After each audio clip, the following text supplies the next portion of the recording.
Thank you.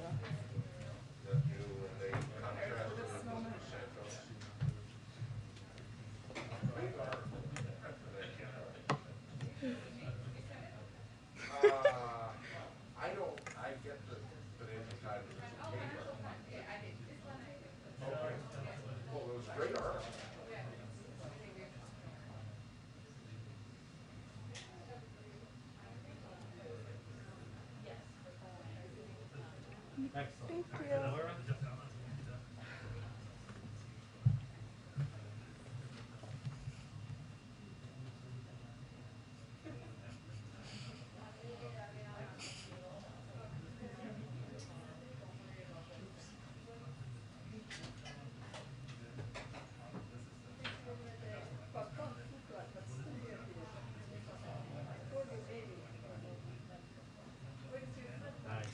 Thanks.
big deal in Idaho right now. Oh. Yeah, it's this time of year, I guess. Have you been to Idaho? No, that's one of the 9 states I've never been to. I hope to get there. I think Corky would say hello if he was there. Yes. Tell him I saw you. Please do.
Have you seen the pictures when he was living in London? I'm talking about that, yeah. The Taliban spokesman was living in London. No, before. It's 7 girlfriends, drinking. He was A lot. totally different You're person. talking about this. Yeah, this guy. So He lived in London for many years. He played in it. look at Yeah. Totally. now, And all of a sudden he becomes a in-law. he now becomes a mom. A mom has done It's all a game. Malong. It's the religion of God.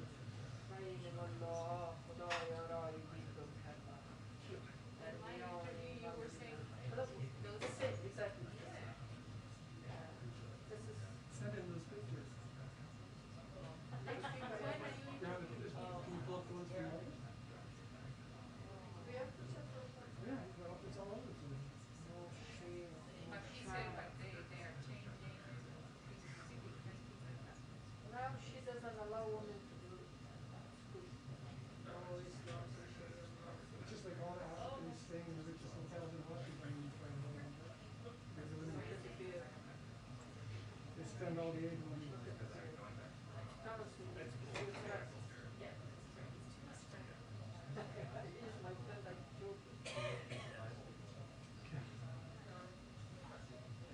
Yeah, he's good looking. If you move the beard, very educated man. You have to be honest. He talks like a spokesperson.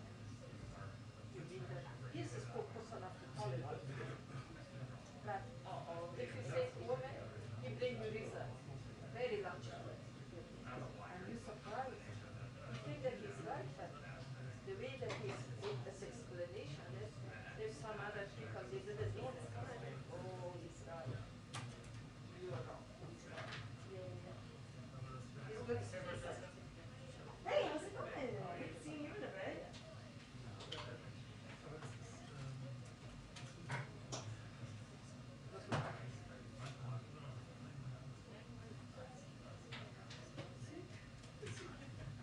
I say assalamu alaikum. He's good. He's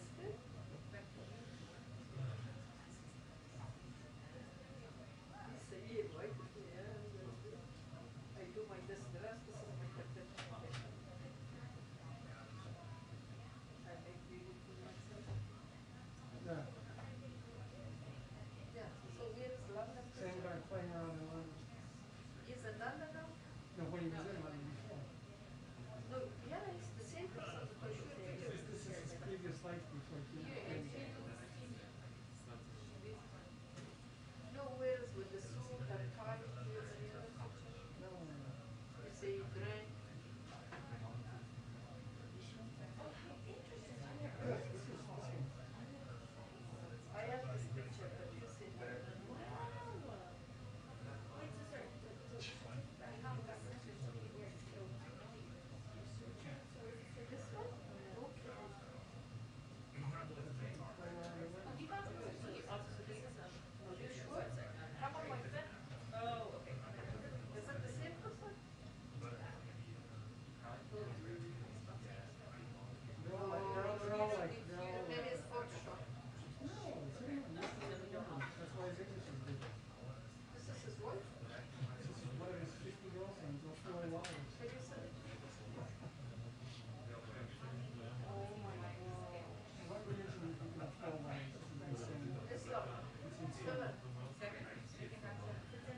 was 7 years old. Yeah, he slept with her when she was 9. Oh, interesting. She was 7 when he's married? She was 7 when he married her. How old? He slept with her when she was 9. How old was Muhammad?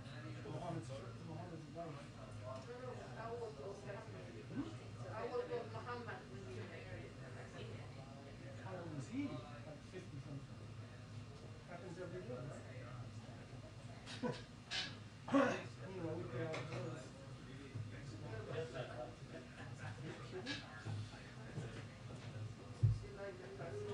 The Muslims killed our family. My family's from Iraq. They killed 2 countries, including animals. I love it. But no Muslim tradition. I was Muslim, my generation is Muslim, my father is Muslim, my grandmother is Muslim. Everybody is not the same. I'm Muslim, They is did the anything same wrong with 100 years ago. They did the same thing. Nothing's changed. Religion of love. I believe to be a nice person. Good person, good heart, be kind, be nice, be honest. I live by what practice, I respect my religion because it's my generation. I cannot convert myself. Even if I get Christian, I try to be a good person still. I still listen to it. So that is number one. To be a good human, number one, my priority. How do they use it over there? Who killed your family?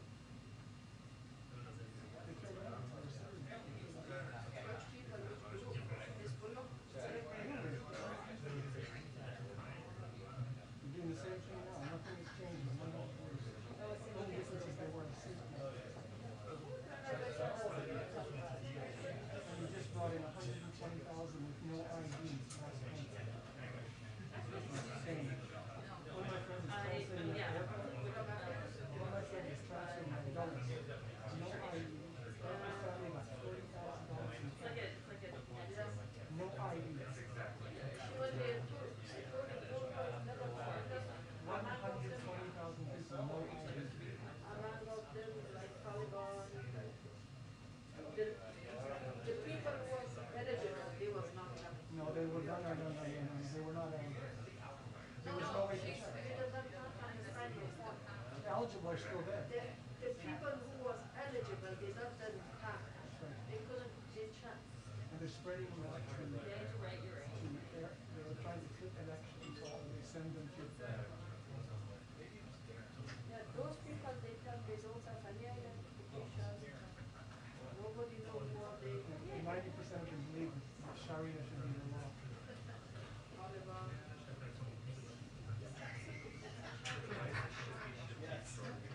They believe it. Everybody believes their interpretation of Sharia law is such. Do you believe a woman is 1/2 the value of a man? Do you believe that? Sharia? Sharia in the court, a woman's testimony is worth 1/2 of the law. Do you believe that? I don't believe that, but they But say. that's Sharia law. But nowadays they fix it, but it was fixed. It's in the Sharia very clearly. A woman is 1/2 a man. They say, but I don't believe that. But then you slept your woman. That's your law. It's incredibly inconsistent. And one man can throw what they doing now, they grab a young girl off the street and marry them for That's 1 Islam, hour. it's You watch not them, it's all I have normal day. disgusting. I get cheese, son, 2000 مساوی یک مرد است. محمد 7 سالش بود که سلطان 7 ساله خواهیدانه نگاه کنه. راست میگه؟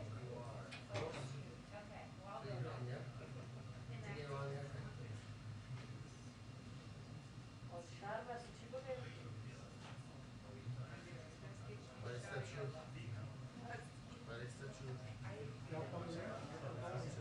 نه خب خوب و خراب در جای است.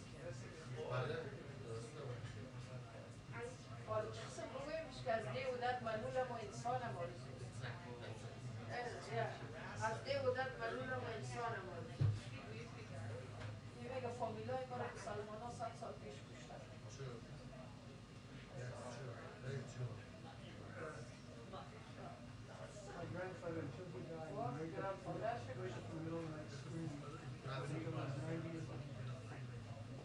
بعدم خیلی آدم چیز بوده 50 سالش میده بالاتر از سالن باشه صحیح؟ نه ساله He's from Iran. My neighbor. But He's from Iran? I was at the Shah on his deathbed in Cairo. no kidding Yep. The tears streaming down his face. wow The Faradiba. Saradiva, yeah. Kuve Palace. He was a good man. He was Muslim then. No, he was not Muslim.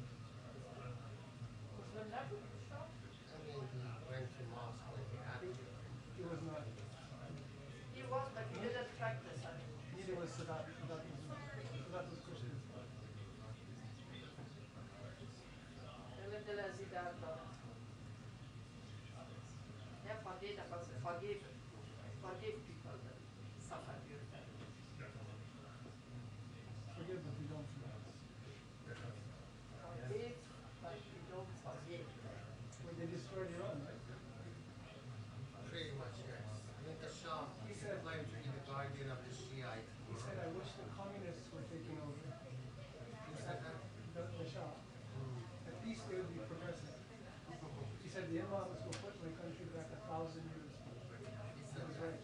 You know, he stopped the medicine. yes He stopped his treatment. We یادش نمانده he didn't remember. He was so young.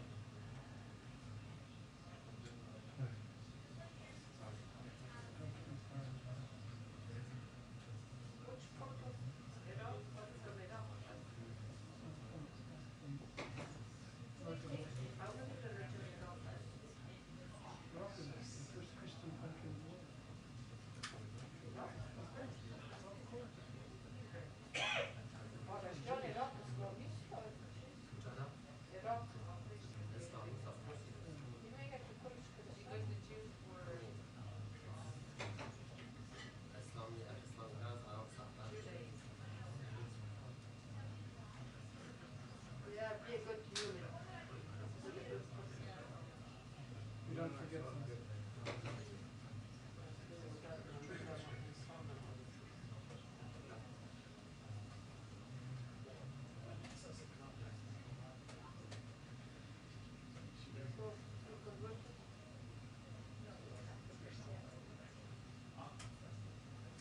I go to Buddhist if I convert.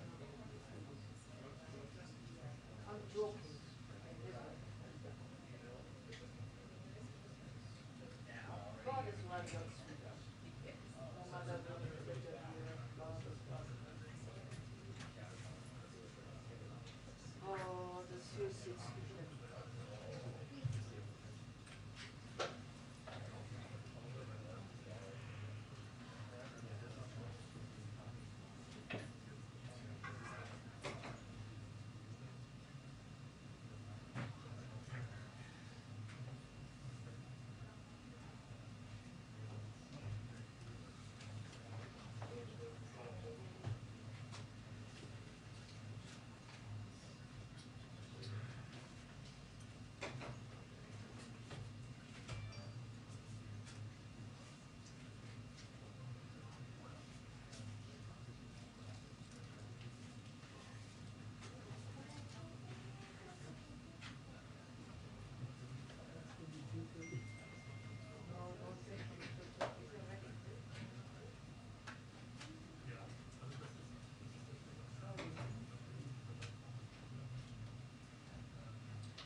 That's a breakdown.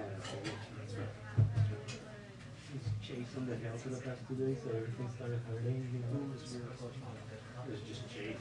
So I did AC5 full, then I did lamppost with Jessica and Allie and Mansion yesterday at the energy committee. This was a nice day to see outside. Yes, yeah. Paris Hilton was there. Did she text you or let you know? I'm a Marriott fan. What's that? I'm a Marriott guy. Oh. So is Romney. Romney sat down with her. Romney's like all there. Yeah.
We have a 2-minute warning to the press briefing, 2-minute warning to the press briefing.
Hi, everyone.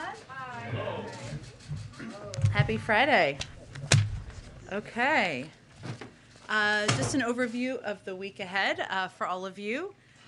Throughout the week, the President will continue to meet and call members of Congress about his transformative Build Back Better agenda and bipartisan infrastructure deal. On Monday, he will travel to New Jersey, where he will visit a school and one of the busiest railroad bridges in the country to continue rallying support for both his bipartisan infrastructure deal and Build Back Better agenda. Back in Washington, President Biden will meet with His All Holiness Ecumenical Patriarch Bartholomew and welcome the official delegation of the Orthodox Christian Church of the United States. I was about to lose my Greek American card there for a second, but I think I sailed through. On Tuesday, the President will campaign with former Governor Terry McAuliffe in Arlington, Virginia.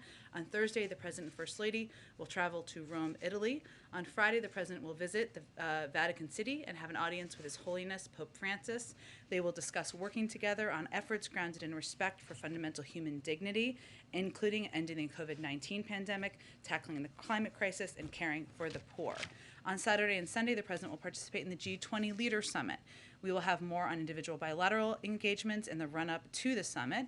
And from Rome, the President will travel to Glasgow, United Kingdom, from November 1st through the 2nd to participate in the World Leader Summit at the start of COP26, the 26th conference of the parties to the UN Framework Convention on Climate Change.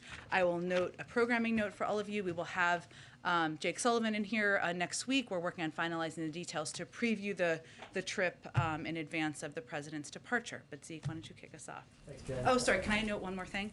I apologize. Today, the Vice President visited the Northeast Bronx YMCA in New York with HHS Secretary Javier Becerra, Governor Kathy Hochul, and Congressman Jamal Bowman. The Vice President will hear about the YMCA facilities' impact on the community and deliver remarks about how the bipartisan infrastructure deal and the Build Back Better agenda will benefit working families. She'll also highlight the importance of extending the child tax credit, which is one of the largest ever single tax cuts for families with children. Okay, Zeke, go ahead. Thanks. What's the status of the negotiations over the President's social spending bill? House Speaker Nancy Pelosi suggested a deal could be done today. Does the President expect that? And who's he speaking with right now? Well, he will continue to have calls throughout the course of the day and the weekend, as he has over the last several days. We will provide you details on those as we can. We have a goal, as Speaker Pelosi conveyed. We have milestones, and we're working on finalizing an agreement. That's the status. Our focus is on making significant progress on that. We've seen that happen over the last several days. We're encouraged by the shared commitment to get this done and deliver for the American people. But I don't have any new deadlines or timelines from here, nor have we set them from here over the last several days or weeks. As that package that the President proposed initially at roughly $3.5 trillion, I think now looks to be being cut roughly in half. We've heard the President say he wants to come back at things later, things like community college, some of the other extending the life of some of these programs that have been shortened. Progressives have been saying that now's the moment to go big. There might not be another moment. Why does the President think, given how difficult things have been up to this point, that he'll have another bite at the apple to sort of make these programs more enduring, or to include even things that couldn't make it into this package somewhere down the line? Well, let me say first, Zeke, that this package is on track to be to represent or to direct the most fundamental shift in supporting hardworking families over wealthy in modern American history. And the President's belief, as you heard him say last night, is that compromise is not a dirty word and that we will get nothing if we do not have 50 votes. The alternative is not a larger package. The alternative is nothing. So his objective is to continue to press forward, to bring the parties together to get a historic package done. And I will note that there's a lot of history for this, and he talked about this a little bit last night, but there's history in putting in place a framework that puts in place positive fundamental change. Look at Social Security. Look at the Affordable Care Act. These are all historic programs that have then been built on domestically. And whatever the top line number is, which we're still obviously working through and negotiating, this is on track to change millions of middle-class families who have been falling behind. Let me give you just a couple of examples. And he talked about this last night, but where the package stands as of now. The largest investment in childcare and early education, childhood education in history, with the first national universal preschool program ever in history. The largest investment in climate and clean energy in history, around 6 times the size of the climate and clean energy investment in the Recovery Act, the second largest climate bill in history. The first national paid family and medical leave program ever, the largest expansion in health care coverage since the Affordable Care Act, leading 7 million people to gain new coverage, perpetuating the largest one-year drop in child poverty in history by extending the child tax credit, and a new investment in housing that is greater than the entire current annual budget of the Department of Housing and Urban Development. That is what we were talking about here, even as we were talking about a package that's being negotiated that is smaller than what he originally proposed. But why does he think that a future Congress or sometime later in the administration he'll have more luck going beyond where he's at right now and getting more spending for some of those programs at the levels that he initially wanted to have to care about? Well, 2 reasons, Zeke. One is what I referenced related to the Social Security program in history, or the Affordable Care Act, where these are programs that put in place the fundamental mechanisms in society to deliver on change and relief to people for decades to come. And what we're talking about here is instituting some programs that have never existed before. Universal pre-K. We're talking about paid family and medical leave. We're building on, as an example, the Affordable Care Act by continuing to expand healthcare coverage, which is another example of building. So the president's belief is these changes are long overdue. These changes are changes the American people have been asking for, have been demanding, want to see government act on to make their lives better, and that these packages will be the basis for building on in the future, during his administration as well. Go ahead. Thanks, Jen. The president was pretty clear last night that Senator Sinema does not support raising taxes on big corporations or the corporate tax hike. The White House says that you guys are looking for other ways to pay for this package. What exactly are those proposals, and can this package be paid for without a corporate tax increase? Yes, absolutely, but there are different corporate tax increases in here, so let me go through what a couple of the tax pieces are that are under consideration. I would note that as it relates to the president's comments last night, he was answering a question. These town halls are conversations. That's what's so endearing and engaging about them, but he was referring to the challenge of having the votes to move forward on raising the corporate rate, not the ability to raise revenue through a range of other tax fairness proposals. So let me give you a sense of a couple of those. So some of the biggest corporations in America pay literally nothing in income taxes, as we know, as we've talked about in the past, a lot in here. 55 of the biggest companies, they pay lower rates than wage-earning families. We can stop that by imposing a 15% minimum tax, a minimum corporate tax, to make sure large corporations pay their fair share.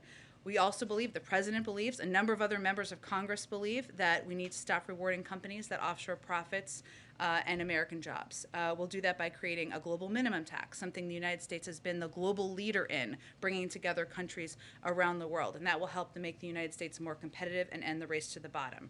We can also close loopholes for high-income Americans, including a loophole that allows some taxpayers, like hedge fund managers, to escape a Medicare tax imposed on all high-end income on all high income. That's another proposal that's out there still. And we can crack down on wealthy tax cheats who are taking advantage of every honest taxpayer and invest in enforcement to stop 1% from evading $160 billion in taxes per year, something that Treasury secretaries, Republican and Democrats, have expressed support for and feel this is a strong part of the proposal. So I list all of those because those are all ideas out there, all ideas that would move us forward toward a greater system of tax fairness and also can help pay for the full package. One more follow-up on the child tax credit. Speaker Pelosi told me yesterday that the president was looking at a one-year extension. According to the Census Bureau, 47% of families use that money to buy food.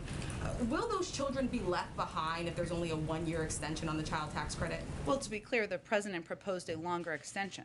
What the president is, though, looking to do is to extend the child tax credit, something that he proposed himself earlier this year, and again proposed extending it because he thinks it does have such an important and dramatic impact on people across the country. Many economists have credited it with cutting the childhood poverty rate in half He absolutely thinks it should be a part of what American families can benefit from. But it's smaller because compromise is not a dirty word, and it is something that we still believe is a positive step forward to extend. Go ahead. What drove the shift in the president's posture this week in terms of, he laid out a lot of details to rank-and-file members on Tuesday, he laid out a lot of details to the entire world last night, something you guys haven't been wanting to talk about over the course of the last several months. Why now? Why has he moved in this direction? The charm of Anderson Cooper, I guess. I'm just kidding. Look, I think, Phil, that we are at this point in the conversation and in the debate where we are getting into the nitty-gritty details, and the president is deeply engaged in those discussions. I think what you saw last night, what the American people saw last night, is that the president has rolled up his sleeves and he is deep in the details of spreadsheets and numbers and what the potential impact can be to help the American people. And he was candid, and he was candid about where the negotiations stood, and also wanted the American people to understand, as I just outlined earlier, that progress here is a historic package that will put in place systems and programs that have never existed in our society before. So I think what you're seeing is that we're getting closer. We're into the nitty-gritty details. There is agreement about some fundamental investments in our society, and he loves having conversations with the American people about what he's fighting for. Two more just to follow up on last night. Can you clarify where discussions are, if they exist at all, in terms of the National Guard and the supply chain? Oh, can I clarify where things stand? My understanding is it had been talked about, but it wasn't something you guys were moving toward. The president seemed to say differently last night. Sure. Well, any president has the ability to use the National Guard from the federal level. Requesting the use of the National Guard at the state level, which is often how it's done, is under the purview of governors, and we're not actively asking them to do that, and we're not actively pursuing the use of the National Guard on a federal level. But it is something that any president would have the capacity to do, the authority to do, but it is not something under active consideration. And then one more. The president was asked if the U.S. would come to Taiwan's defensive attack by China, and he said, yes, we have a commitment to do that. Is there a shift in U.S. policy as it relates to Taiwan and a defense agreement? Well, there has been no shift. The president was not announcing any change in our policy, nor has he made a decision to change our policy. There is no change in our policy. Our defense relationship with Taiwan is guided by the Taiwan Relations Act. Some of the principles of the Taiwan Relations Act that the United States will continue to abide by, of course, is assisting Taiwan in maintaining a sufficient self-defense capability. Another principle is that the United States would regard any effort to determine the future of Taiwan by other than peaceful means a threat to the peace and security of the Western Pacific and of grave concern to the United States. I would also note that Secretary Austin also spoke to this earlier today, and he said, as the Secretary of Defense, of course, nobody wants to see cross-strait issues come to blows. Certainly not President Biden, and there's no reason that it should. And that is certainly emblematic of our approach as well. Go ahead, Jeff. Just piggybacking on that question about Taiwan, the U.S. policy is one of strategic ambiguity on this. He seemed pretty unambiguous with what he said last night. Was that intentional? What I can convey to you is that our policy has not changed. He was not intending to convey a change in policy, nor has he made a decision to change our policy. Okay. Moving back to the legislation, is the president confident, or is he hoping for a vote on this before he heads to Europe next week? Well, his preference would certainly be to get something done in the coming days. And obviously he will work closely with Speaker Pelosi and Leader Schumer to do exactly that. But I don't have any new deadlines or timelines to set for you today. Beyond citing the Rhodium report, if he arrives in Glasgow without this in hand, what is his message to world leaders on that world stage? His message is that he is a president who will bring the climate crisis back to the top of the priority list for the United States. And he has already taken steps to do exactly that, not just by rejoining the Paris Climate Agreement, but by taking steps working with the leaders of the auto industry to move towards electric vehicles and electric vehicle future to reduce greenhouse gas emissions here in the United States, and that he has proposed the largest investment in addressing the climate crisis in American history. And that is something we are on track to deliver on, even with a smaller package. Just lastly, does the president or the White House have a reaction to the Alec Baldwin shooting incident in New Mexico? Other than to say that it is obviously a tragedy, the loss of life, and as I understand it, the individual who is in the hospital, and so our thoughts and prayers go out to their family members, but no, beyond that, we don't have an additional U.S. Reaction. Go ahead. Thank you, Jen. I follow on China and Taiwan, just to be crystal clear. When the president says that the U.S. has a commitment to protect Taiwan, does that commitment include military intervention in the event of a Chinese attack? Again, as I said earlier, he wasn't announcing a change in policy, nor have we changed our policy, which I think is the most important point here. And we are guided by the Taiwan Relations Act, and I just outlined what some of those principles are, which is ensuring that we continue to assist Taiwan in maintaining a sufficient self-defense capability, and that is something we remain committed to doing. So can you just remind us that policy is no, there would not be military intervention, right? Our policy is to be guided by the Taiwan Relations Act, which is the specifics of that are that we are going to continue assisting Taiwan in maintaining a sufficient self-defense capability. Another principle is that we regard any effort to determine the future of Taiwan by other than peaceful means as a threat to the peace and security of the Western Pacific. But as I noted earlier, our Secretary of Defense conveyed clearly what our policy and our view is, which is that no one wants to see cross-strait issues come to blows. That is what we want to avoid, and that's what the American people should understand as our focus. That's the view of the President, that's the view of the Secretary of Defense, and there's no reason anyone should think otherwise. Follow up on all those tax options that you might have if the corporate tax is not raised, and if there is no hike in taxes on the wealthy. Will all of those still guarantee that this package will not be deficit spending? Yes. And none of that has been concluded. I think I gave all those additional components of tax options that are out there and Senator Sinema can obviously speak for herself, as I always convey from here, but she has been supportive of a number of these options, as have others, and those are all options that can help ensure we're moving toward a more fair tax system, but also pay for these investments. And just one more on the filibuster. What are some ways that the filibuster can be fundamentally altered without ending it altogether?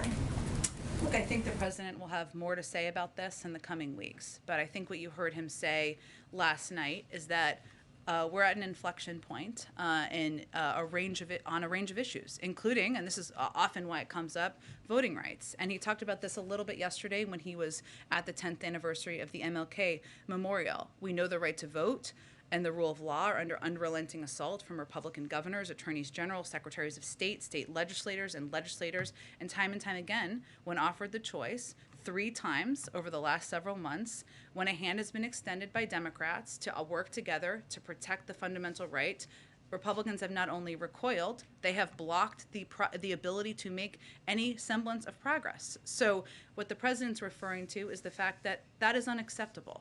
The protection of the fundamental right to vote is something that has been bipartisan in the past. He spoke back in March about his concerns or how he would view it if the Republicans continue to be obstructionist around it, and we've seen that time and time again. So he will discuss what that looks like, because not getting voting rights done is not an option.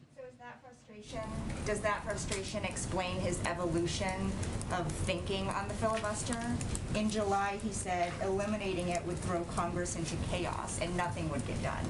Well, I would also note that back in March, he noted that if there was obstruction, that it was something that we would have to take a look at. So, look, I think many of you have covered the president for some time, and you know that his view is that we should pursue ways to work in a bipartisan manner, that we should pursue paths forward that can get things done for the American people. When he helped lead the effort to authorize the voting rights bill back when he was a senator, that was done in a bipartisan way. And he is frustrated, he is disappointed, he is sad that this is not something that Republicans seem willing to engage on, to work on. And I think what you saw reflected last night is his view that in light of the tax on our democracy, what we've seen across the country in states and by state legislators, that it is time to have a conversation about what this looks like moving forward. Go ahead. Thank you, Jen. The leader of a union representing FedEx, UPS, and DHL is saying that supply chain problems are going to get worse with labor shortages right before the holidays unless the president postpones the requirement to get vaccinated by December 8th. So what is more important to this president, the vaccine mandates or fixing the supply chain as fast as possible? Well, first I would say that that is not actually what we've seen at companies that have implemented these vaccine requirements that are not even part of federal law yet. Let me just finish. I'm going to let you talk. Don't worry about it. I'm going to let you talk. Okay. So American and Southwest CEOs have made clear their workers will not be there won't be a labor shortage.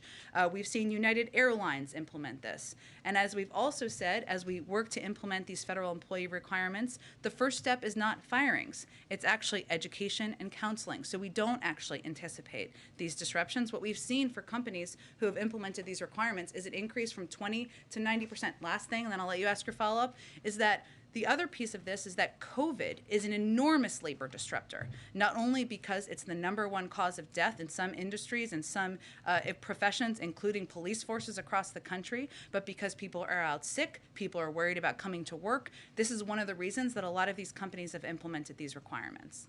Just so that I understand the position then, this union leader says that the looming December 8th mandate for having fully vaccinated workforces creates a significant supply chain problem. You say no, it does not. Is that right? What I would point to, Peter, is the evidence we've seen from companies, large companies, private sector companies that have implemented these requirements across the board. Okay, following up on something else the president said last night, why did President Biden say he has been to the border? Well, Peter, as you may have seen, there's been reporting that he did drive through the border when he was on the campaign trail in 2008, and he is certainly familiar with the fact, and it stuck with him, with the fact that in El Paso, the border goes right through the center of town. But what the most important thing everyone should know and understand is that the president has worked on these issues throughout his entire career and is well-versed in every aspect of our immigration system, including the border. That includes when he was vice president, and he went to Mexico and Central America 10 times to address border issues and talk about what we can do to reduce the number of migrants who are coming to the border. He worked in a bipartisan manner with senators like Ted Kennedy, Harry Reid, John McCain, and others to push for comprehensive immigration reform. He does not need a visit to the border to know what a mess was left by the last administration. That's his view. Does that count as a visit? He said, I've been there before. You're saying he drove by for a few minutes? Does that count?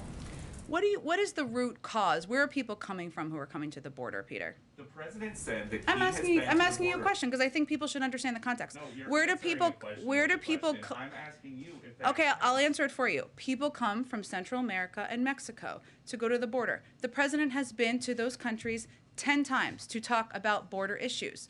There is a focus right now on a photo op. The president does not believe a photo op is the same as solutions. But he said, That may be a difference he has with but Republicans. that's not what he said either. He said, I guess I should go down. So does he think that he needs a photo op? Is that what he's saying? Is that what He you're doesn't. saying? And that's a fundamental disagreement he has. I would say the former president went to the border at least once, maybe more. You may know the numbers.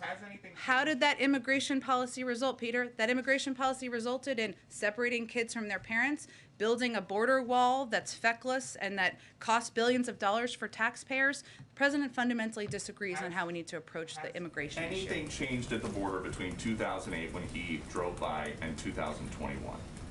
Aside from the fact that migrants are still coming to the border through the course of Democratic and Republican presidents, and the need to reform the immigration system is even farther long overdue, no. But we need to work with Democrats and Republicans to get that done. I think we're going to have to keep chugging along here. Go ahead. Let me ask you, if I can, about gas prices. The president was asked about that. A lot of Americans have been concerned about the cost to go to the pump these days. He said, I don't see anything that's going to happen in the meantime that's going to significantly reduce gas prices. He said, I don't have a near-term answer. For Americans who are looking for an answer, what is the answer?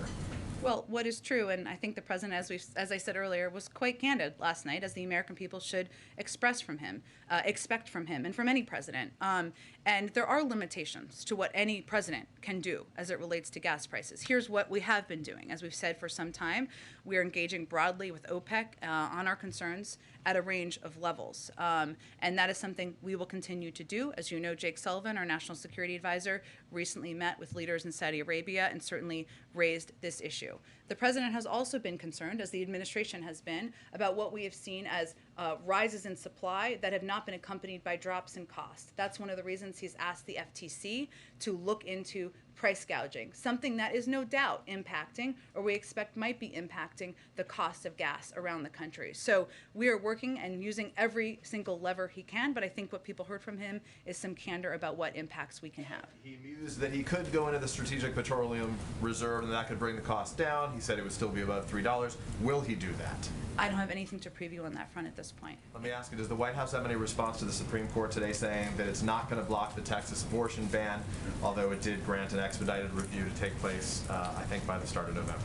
Well, I would naturally defer any particular questions about the Supreme Court decision and litigation to the Department of Justice. But what I can reiterate is that the President has been clear in his position that SB 8 is blatantly unconstitutional, not only violates the right to safe and legal abortion established under Roe v. Wade, but it creates a scheme to allow private citizens to interfere with that right and to evade judicial review. That is why he's directed a whole of government response to it, and why he will continue to stand side by side with women across the country to protect their rights. But in terms of any litigation steps, I'd point you to the Department of Justice. The contingencies if the Supreme Court is to uphold that present ban, what contingencies, what process takes place behind closed doors here at the White House to help look out for the women in that state? Again, as you know, the Gender Policy Council and leaders there are leading the effort to work and see what levers in government we can use to continue to protect women's fundamental rights. We will see if there's an update on that to provide to all of you. Go ahead, Serena. Afghanistan, please. I'll come to you next. Thank you. The attack on a military outpost in southern Syria this week did not result in any American casualties, but the U.S. military considers it to be a serious but failed attempt to take American lives.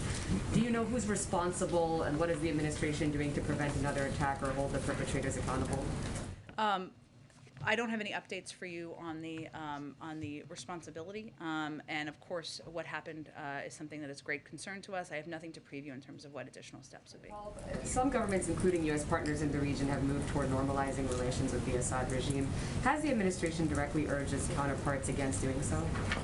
Nothing has changed about the U.S. position as it relates to the Assad regime. In terms of private diplomatic conversations, I'd point you to the State Department. Lastly, because there was a broader review of sanctions policy by the Treasury Department that was released this week. It stated sanctions are most effective on a multilateral basis. So if other countries, including U.S. partners, are resuming diplomatic and commercial ties with Syria, does it not undermine U.S. sanctions, and what does the administration plan to do about it? Say that last part one more time. Does it not undermine U.S. sanctions if other partners are resuming diplomatic and commercial ties with the Assad regime? Is there anything the administration plans to do about that? I don't have anything to preview for you at this point in time. I, again, would point you to the State Department. Our view of the Assad regime has not changed. I would note on the attack, which you asked me about, let me give you all a little bit more context on that. U.S. Central Command confirmed last night and put out a statement, or maybe it was earlier, sorry, that the Al-Tan garrison area was subjected to a deliberate and coordinated attack. Initial reports indicate both unmanned aerial systems and rockets were used in the attack. All U.S. personnel have been accounted for. We're not aware of any injuries to U.S. personnel at this time. Of course, we always reserve the right to respond. As I noted, we have nothing to preview on that front, and we're still investigating. Go ahead. Regarding kids and vaccines, a new poll is talking about 2/3 of parents with kids between 5 and 11. They're having a wait-and-see attitude, or they're resisting it altogether. And so what is the White House doing to combat that vaccine hesitancy amongst parents? Well, first, I would note that we have experienced this before, because if you look back to December, only about 30% or just over that of people who are eligible for vaccines said they would want to take a vaccine. And now we're at nearly 80% of eligible adults or people who are of the eligible age who have now received their first dose. We have launched, and we announced the launch last week, or our intention to launch, a major campaign to communicate with parents, to communicate with families about the safety and the efficacy of these vaccines should they get approval. We will also be prepared to have the doses needed to ensure that parents can get vaccines to their kids. But what we're really focusing on is working with pediatricians. We know that the pediatricians are one of the most trusted sources of information for any parent. I can confirm that myself. And so we're really encouraging parents to talk to their pediatricians, of course, to wait for approval before they proceed, but to have those conversations, and that will be what our strategy is guided around. Thank you. Sure, go ahead. Thank you, Jen. Two questions. One is about the Moscow conference. The United States was not able to participate. What was the reason? Number two, NATO conference, any result? And number three, so many Afghan people, especially women, they are under torture of the Taliban, and they have high expectation from the United States. And I don't know, you guys tell committed to help Afghan people, or United States totally forget Afghan people? Absolutely not. On the last piece, we remain absolutely committed to helping the Afghan people. We remain the largest provider of humanitarian assistance of any country in the world, and we're committed to ensuring there is the ability for people who want to leave to depart, ensuring there are flights that can depart to do that, or people can cross over land, and continue to work with reliable international organizations like the World Food Program to provide that assistance. In terms of the NATO conference, I know our Secretary of Defense spoke to that. I'd point you to his comments and his press conference on the ground. And on your first question, I know my colleague at the State Department, Ned Price, said that the United States supported the talks. We were unable to attend for logistical reasons. We believe the Troika Plus, which is what this forum or format is, has been an effective and constructive forum. We look forward to engaging that forum going forward, but we weren't in a position to be a part of it this week, but we will in the future. Go ahead. Thank you. I wanted to clarify, you've been, earlier at the start of this, you talked about how universal pre-K, family leave, are those things that will definitely be in the bill? Because you're saying no matter what happens, it looks like we'll have at least this much. So I was just wondering, can you clarify, are those things definitely going to be in there? Are those red lines for the president? I'm not here to set new red lines. What we know is that this is going to be the most historic investment in child care and in the care economy ever in history, and that there will be programs put in place that have not existed in the past. Hopefully we will know more soon what the final package looks like, but I just wanted to outline some of the key components that there's continued discussion about. You didn't mention Medicare expansion in that. Is that intentional? Why not? It was not intentional. I was trying to give a couple of examples because sometimes we miss the historic comparison here on what we're talking about and what kind of a dramatic impact this package will have on families across the country and what it's tracking to be. There are still final pieces that need to be concluded, and I can't give you a final fact sheet quite yet, but that's what I wanted to lay out for all of you.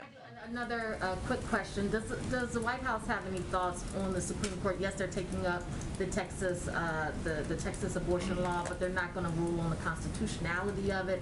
Does the White House have any thoughts on that? I would, beyond what I said to Peter, I don't have anything additional from here. I'd point you to the Department of Justice. Go ahead. Thank you, Jen. Just to follow up on the Medicare expansion, do you have any updates? President Biden addressed some of these discussions last night, and whether this will be an actual expansion or vouchers for things such as dental work. Is there any update in those discussions? Not yet.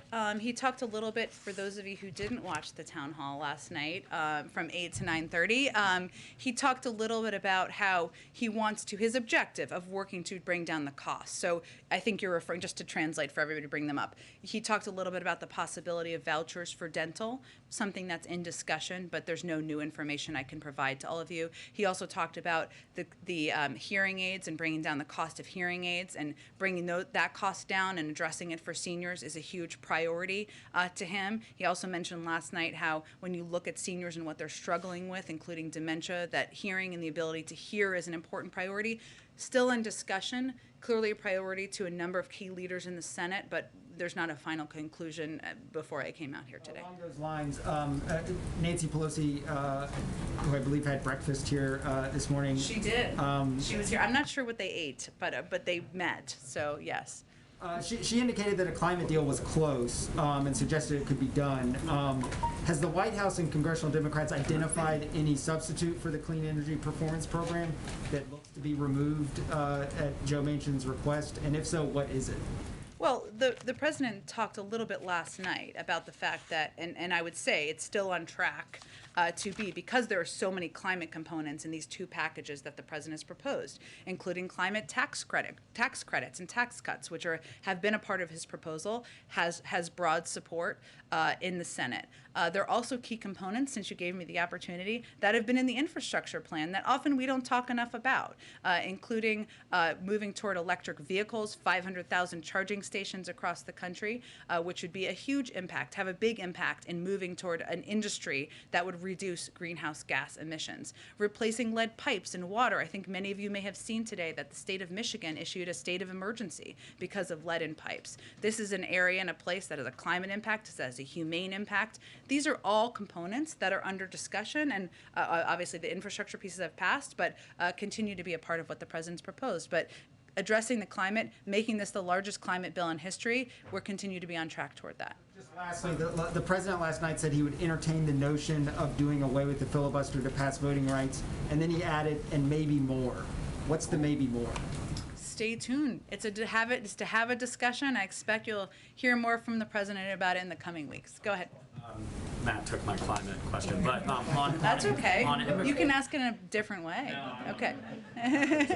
On immigration, though, the president said yesterday that the administration's stance is that it is opposed to MPP, the Remain in Mexico policy, but there's a court order, and they're implementing that court order right now. But even with that court order addressed a previous memo the administration issued to terminate MPP.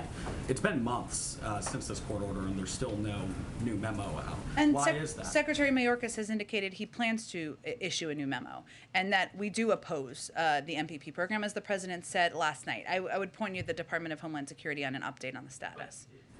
Given that he is saying the administration is opposed and he's criticized us in the past, it seems like there's not a sense of urgency to get this memo out since it's been months. I wouldn't agree with that. I think we've been clear about our opposition to this, but again, there was a court order. So what we're working to do is move toward the release of a new memorandum, something that would come from the Department of Homeland Security, and while also abiding in good faith by a court order and following the law. I have a follow-up on Afghanistan, Sure. too.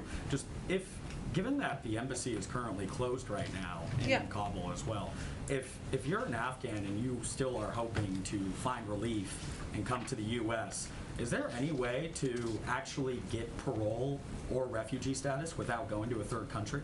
Well, we have a presence in Doha, one that engages with officials on the ground. We've also had recent meetings with leaders of the Taliban, as you all know, and has been reported publicly. And our State Department is leading this effort. So yes, absolutely there is. We have worked to help individuals who have stood by our side and fought by our side over the course of the last 2 months since we left. We ended our military presence there. We've put out, I know the State Department put out numbers on U.S. citizens and legal permanent residents who have departed from Kabul. We wouldn't be able to do that unless we had the diplomatic presence in Doha and were able to engage with and work with authorities on the ground. Go ahead. Thanks, Jen. Last night also the president said that paid leave was down to 4 weeks. When he said that, did he mean that it would be a permanent program and that it wouldn't be sunsetted any time over the next decade? And did he mean that it would be 4 weeks and scale up, or just 4 weeks flat? I think he was conveying that he had proposed 12 weeks. It was closer to 4. The specifics of the details and where that sits right now, I don't have an update for you on. Okay, so closer to 4, not necessarily 4. Again, Francesca, he was just speaking to where things stood last night.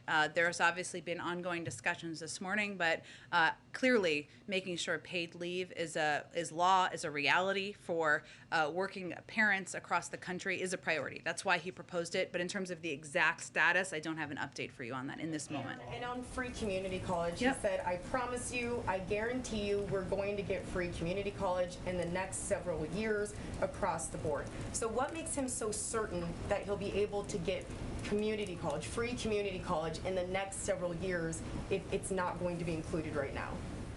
He's in the first 9 months of his presidency, and he knows and understands, as he said last night, that that making community college accessible, that ensuring we have a more educated workforce out in the country is in the interest of the private sector, in the interest of U.S. competitiveness, and certainly in the interest of the American people. There's still discussions about how to make community college more accessible, more affordable. These pieces are still being negotiated. I think what you heard from him, or what the American people heard from him last night, is not just his marital obligation, but is his commitment to getting this done because he thinks it's in the interest of the United States and our workforce here.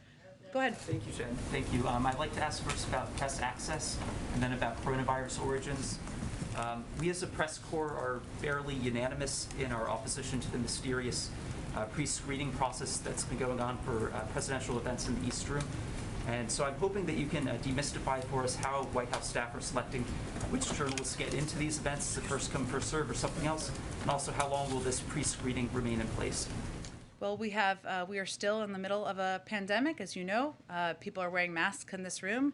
As a reflection of that, we have certain requirements here as well among staff. And I think we don't have the size of numbers that we would all like to have in the East Room, and we hope that we make changes to that soon. The decisions made. Is that not important that we're going to expand access and make sure more people can get into the East Wing? Everyone here, but how are the decisions made about who gets to go in?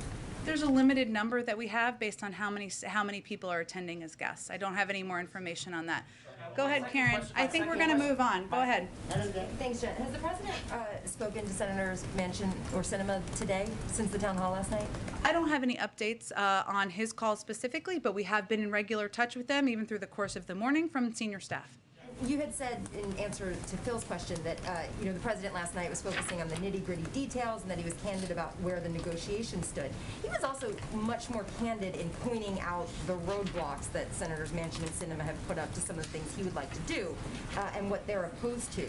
Did he do that to try and move them through public pressure, or was it to lay the groundwork for what will be a scaled-back final deal on this? He was simply candidly answering questions. He also referred to Senator Sinema as someone who's smart as the devil, which he has used many times in the past to describe the vice president, to describe Rahm Emanuel. It's a point of endearment from him. He described Senator Manchin as a friend.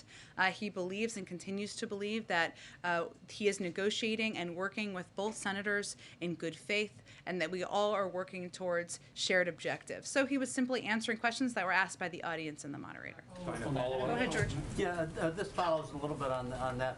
This week has been an interesting mix of inside game with his behind-the-scenes talks and outside game with Scranton and Baltimore. My question is whether the time has passed where speeches can be expected to be effective in moving any votes. I mean, do you think any member watched the town hall meeting and said, "Oh, that's going to change my vote"? You know, I'm not sure that his audience were people who are currently residing in this area in this zip code, right? His audience was the American people who have questions about what this means for them, for childcare, and how it will help them. For people who really want to send their kids to pre-K but can't afford it. For people who are worried about paid leave and hoping that's a reality for them when they're at the point of having children or needing to care for loved ones. And so this was really, the audience was really the public and the American people, and the vast majority of questions came from individuals in the audience last night. Isn't it fair to say that the important thing right now is him working his relationships and the inside game to get the votes?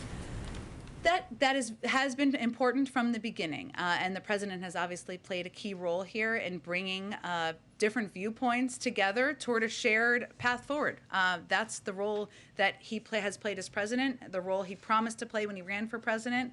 Again, running on the fact that compromise is not a dirty word, and he believes he can bring people together from differing viewpoints. He also believes, and a lot of members will tell you or others this too, that part of his role is talking to the American public about the benefits of these packages and explaining to them beyond sometimes the noise and important conversation about the mechanisms of who's for it and against it and the size and the numbers, about how this is going to help them. So last night was an opportunity to do that. Go ahead. Thank you, Jen. My first question is on the President's climate agenda. So yesterday, Corinne seems to suggest that should CEPP fail to be included in the reconciliation bill, executive action is an option. Do I have that correctly? Do I understand that correctly, first of all? And then second, should his climate agenda fail in Congress, whether it's CEPP or other components, can we expect executive action, some sort of executive order before the president's trip to Europe so that he may have a stronger message on the global stage on climate?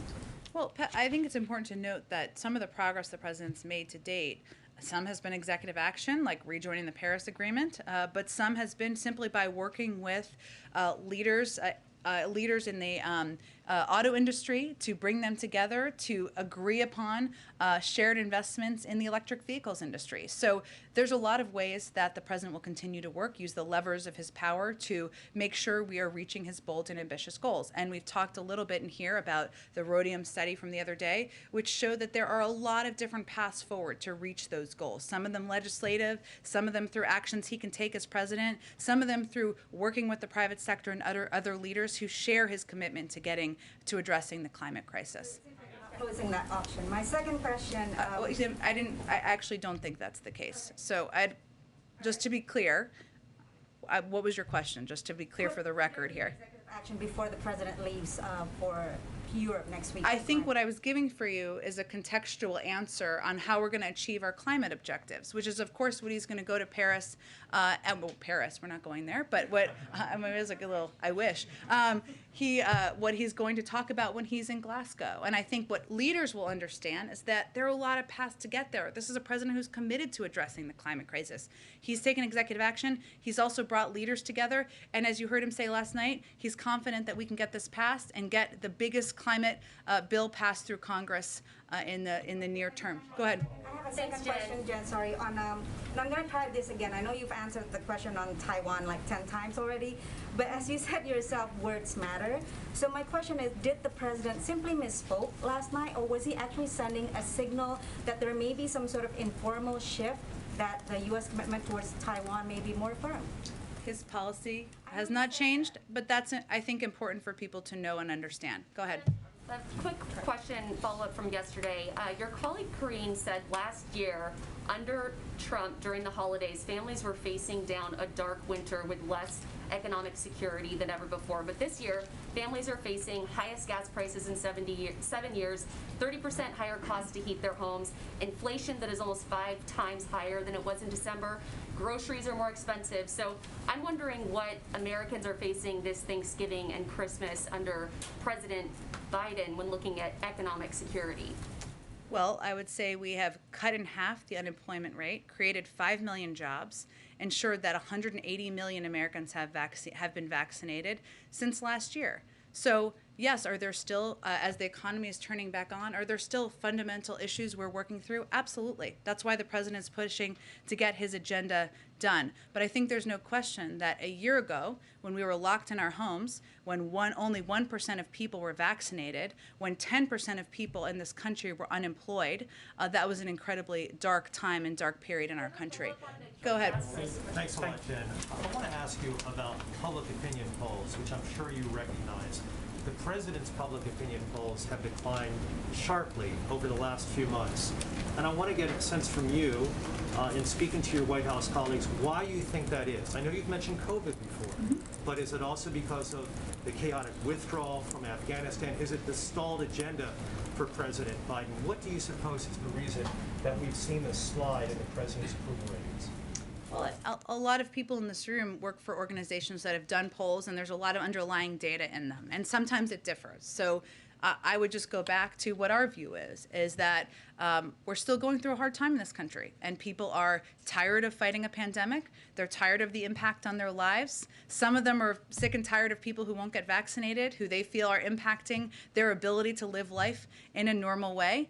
Some people are still fearful for loved ones, and we all thought that it would be over at this point in time. Obviously, the Delta variant and other factors have led to this to be extended. So there's no question that the fatigue with COVID is impacting people around the country. The president understands that. He's empathetic to that, and he knows that the best thing he can do is help get COVID under control, continue to work to address some fundamental issues in our economy, put people back to work, and that's what he's focused on every day. Turn things around, Jen. What's the way? Is it just getting victories? Is it passing the bipartisan infrastructure bill? What's the way that you think President Biden can turn around these sliding approval ratings? He can keep his head focused on doing the job as president, leading the American people, putting in place fundamental changes that will make people's lives better. Go ahead, Shelby. Thanks. The DHS secretary said, I think it's just about a month ago now, that the investigation into the horseback Border Patrol agents would be completed in days, not weeks. Has the White House received any update on this investigation? Was there any conclusion on whether these Border Patrol agents were lifting migrants? It's really under the Homeland Security Department. I can check with them and see what the status is. I know what he said at the time, and I will see if there's any particular update on that. Is the White House in active communication with the DHS on this? Like, do we know why? Yes, but they're overseeing the investigation, so I would point to them on any update on the status. Go ahead. Okay, one more. Go ahead. Thanks, Jen. Seeing what we're witnessing happen in Haiti right now, with the threat of the 17 missionaries starting to be killed, is there any conversation within the administration to stop deportations that are happening, or using the administration's power to grant humanitarian parole? What's being done, or even adding U.S. military presence on the ground? So what I think it's important to note here is obviously we are working around the clock to bring these people home. They're U.S. citizens, and there has been targeting over the course of the last few years of U.S. citizens in Haiti and other countries too. It's not the only country, but since we're talking about Haiti, and for kidnapping for ransom. That is one of the reasons that the State Department issued the warning they did in August about the risk of kidnapping for ransom. So this is a little bit of a different category of individuals in the country and what they're being targeted for. That's why we issued that warning. At the same time, we are continuing to provide humanitarian assistance, to work with officials on the ground, to work through our embassy, to certainly address the underlying conditions as people in the country attempt to move forward or try to recover from a combination of the earthquake and the assassination of the leader. Thanks so much. Again, I think it's important to note that these individuals were U.S. citizens who were targeted. So we're working to bring them home. Obviously, the Department of Homeland Security and State does evaluate any conditions before they send people back to any country, as they've done here, and there has been no change. Thank you, everyone. Thank you, Jen. You too.